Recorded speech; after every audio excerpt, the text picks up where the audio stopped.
Hello to all my champions, आप सभी का स्वागत है दोस्तों। अगर आप लोगों ने एम्स सीआरई 2026 फार्मासिस्ट का एग्ज़ाम दिया है तो ये वीडियो आप लोगों के लिए इंपॉर्टेंट होने वाला है। आज हम डिस्कस करेंगे कंप्लीट मेमोरी बेस्ड पेपर, जो भी बच्चों को याद था, जिन्होंने मुझे बताया, उनके करेक्ट आंसर्स मैं आप लोगों को साझा करूँगा, शेयर करूँगा, बताऊँगा। ठीक है, तो वीडियो को एंड तक ज़रूर देखना, क्योंकि क्वेश्चंस ऐसे थे जिनके ऑप्शंस जो थे वो कंफ्यूजिंग थे, बट उनका अगर आपको कंसेप्ट क्लियर था तो आप इजीली मार्क कर सकते हैं करेक्ट आंसर।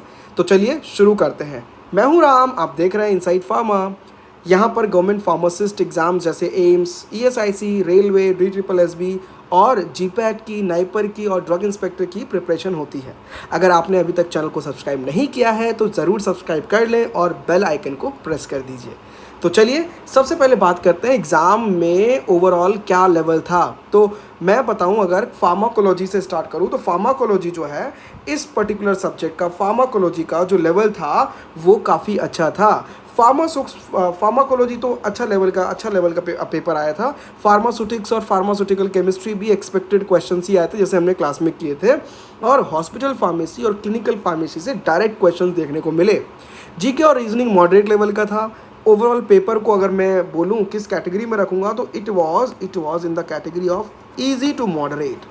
ठीक है, ये अगर आप अच्छे से प्रिपेयर करके गए हो ना तो ये ईजी टू मॉडरेट कैटेगरी में रखूँगा इसको मैं।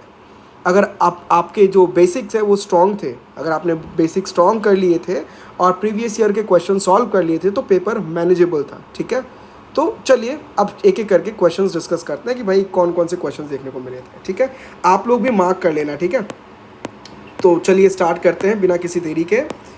देखो, सबसे पहले हम बात करते हैं, लेट्स फर्स्टली टॉक अबाउट ये वाला क्वेश्चन। देखो, ग्रे बेबी सिंड्रोम, ठीक है, ये किससे होता है? तो इसका करेक्ट आंसर था क्लोरामफेनिकॉल। ठीक है, तो ये आप लोग भी मार्क करते रहना।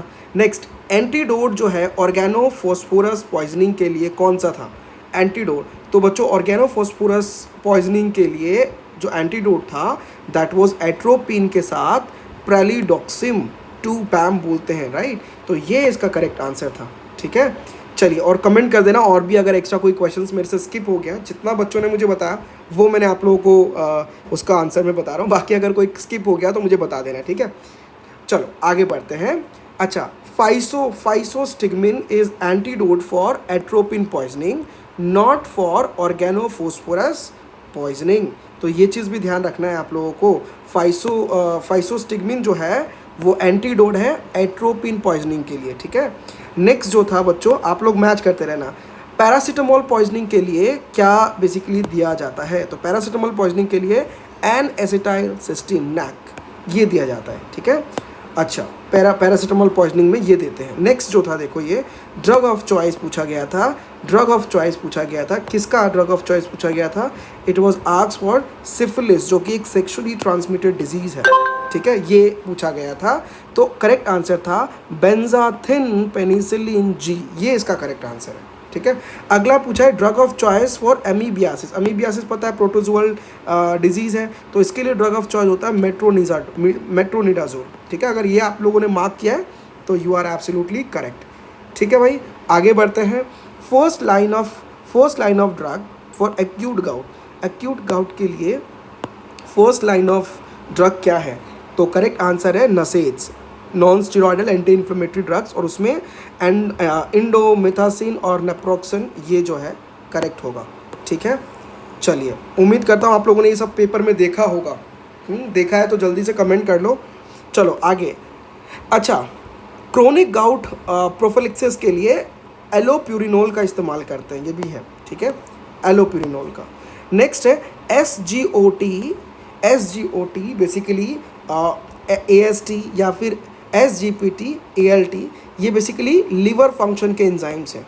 ठीक है, एसजीपीटी एएलटी यह ज़्यादा स्पेसिफिक होता है लिवर इंजरी के लिए। ठीक है, तो ये देखने को मिला था।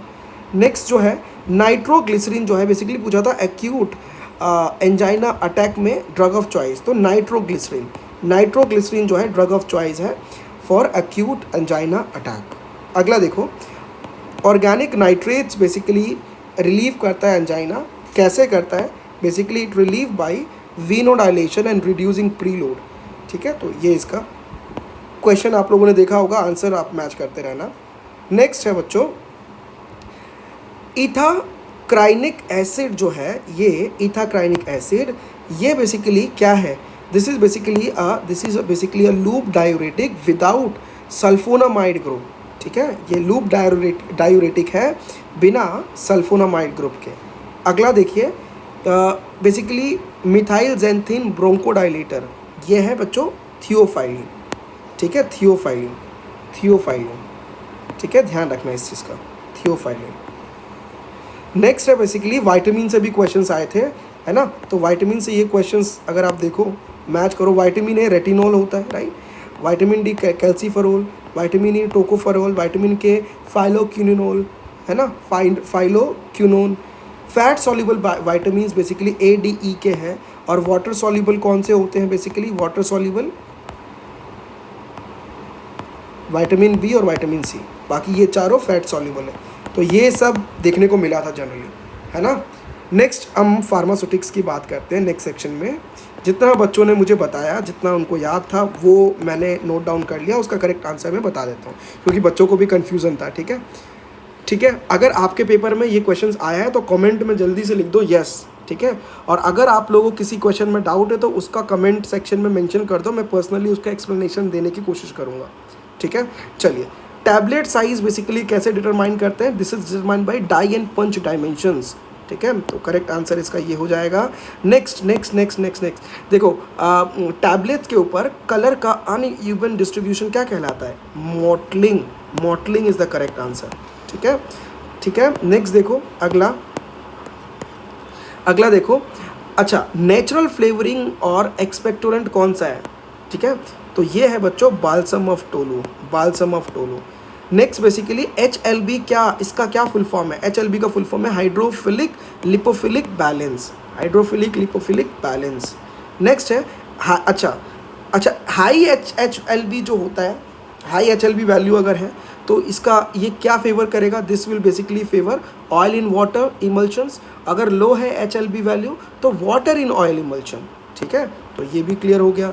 चलो भाई, हार्ड जिलेटिन कैप्सूल्स में कितना अप्रॉक्सीमेटली मॉइस्चर होता है? तो ये है बच्चों अराउंड 12 to 16% मॉइस्चर, ठीक है। अच्छा, ये यहाँ से ये सब रिपीटेड है, कई बार ऐसे क्वेश्चंस पहले भी पूछे गए हैं, ठीक है। अच्छा, यूट्रागिड जो है that is basically what? This is basically methacrylate copolymer, जो बेसिकली इस्तेमाल किया जाता है एंटेरिक और कंट्रोल रिलीज कोटिंग्स के लिए, है ना, तो ये भी आप लोगों को क्लियर हो गया। चलिए next, fluid energy mill works by particle to particle collision, जिसको एट्रीशन बोलते हैं, तो ये भी एक क्वेश्चन देखने को मिला था। स्टरलाइजेशन बेसिकली डिस्ट्रॉय करता है माइक्रो ऑर्गेनिजम्स को इंक्लूडिंग द स्पोर्स, ठीक है। मैच करते रहना, आप लोगों ने क्या किया था बताना ज़रूर कमेंट सेक्शन में। अच्छा, ऑटोक्लेविंग जो है वो मॉइस्ट हीट इस्तेमाल करता है अंडर प्रेशर और टेम्परेचर 121 डिग्री सेल्सियस 15 मिनट के लिए, ठीक है। तो ये कुछ ऐसे फार्मास्यूटिक्स से क्वेश्चंस देखने को मिले थे। अच्छा, आगे देखते हैं बच्चों। नेक्स्ट, जीके और रेगुलेटरी पार्ट से क्या क्या क्वेश्चंस देखने को मिला था, ठीक है। तो यहाँ से फादर ऑफ एंशिएंट सर्जरी पूछा गया था, ये तो बहुत सिंपल था, सब नहीं सही आंसर होगा, सुश्रुता था आंसर इसका, है ना। अच्छा, रेडियम और पोलोनियम जो है, रेडियम और पोलोनियम किसने डिस्कवर किया था? मैरी क्यूरी ने, ठीक है। अच्छा, नेक्स्ट और भी कुछ क्वेश्चन जो बच्चों ने बताए ये पूछने को मिला था। अच्छा, NDA न्यू ड्रग एप्लीकेशन कब सबमिट करते हैं? जब फेज़ 3 क्लिनिकल ट्रायल्स जो है सक्सेसफुली फेज़ 3 क्लिनिकल ट्रायल्स हो जाते हैं, उसके बाद NDA एप्लीकेशन फाइल करते हैं, ठीक है। तो उसके बाद नेक्स्ट देखो, कौन सा फोक डांस है महाराष्ट्र का? ट्रेडिशनल फोक डांस, तो करेक्ट आंसर इसका है Lezim is the traditional folk dance of Maharashtra, ठीक है। अच्छा, वेलोसिटी जो है ये एक वेक्टर क्वांटिटी है, स्पीड एक स्केलर क्वांटिटी, यहाँ से भी एक क्वेश्चन पूछने को मिला था, ठीक है। तो अगर आप लोगों को ये सब देखने को मिला पेपर में, कमेंट कर देना, ठीक है। और अगर आप लोग बच्चों अभी अपकमिंग फार्मासिस्ट एग्ज़ाम जैसे रेलवे का आने वाला है, ठीक है, और भी डिफेंस के आने वाले हैं फार्मासिस्ट के एग्ज़ाम, तो तो अगर आप लोग एक्सपेक्ट कर रहे हो सिलेक्शन, तो आप लोग जल्दी से सब्सक्राइब कर लो इनसाइड फार्मा यूट्यूब चैनल, है ना। तो और अगर आपको ये डिस्कशन हेल्पफुल लगा तो ये वीडियो को लाइक कर देना, और अपने फार्मासिस्ट फ्रेंड्स के साथ जिन्होंने भी ये एमसीआरई 2026 का एग्ज़ाम दिया है उनके साथ शेयर कर देना, ठीक है। तो मिलते हैं नेक्स्ट सेशन में नेक्स्ट वीडियो के साथ, ठीक है। जय हिंद, जय भारत।